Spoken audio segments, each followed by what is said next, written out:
इसलिए अब assembly election की तैयारी भी शुरू हो चुकी है। वो समय दूर नहीं जब आप अपने वोट से जम्मू कश्मीर की नई गवर्नमेंट चुनेंगे।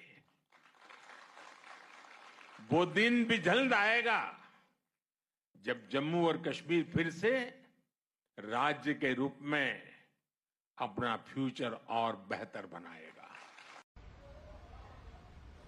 अस्सलाम वालेकुम सानी मेजबान।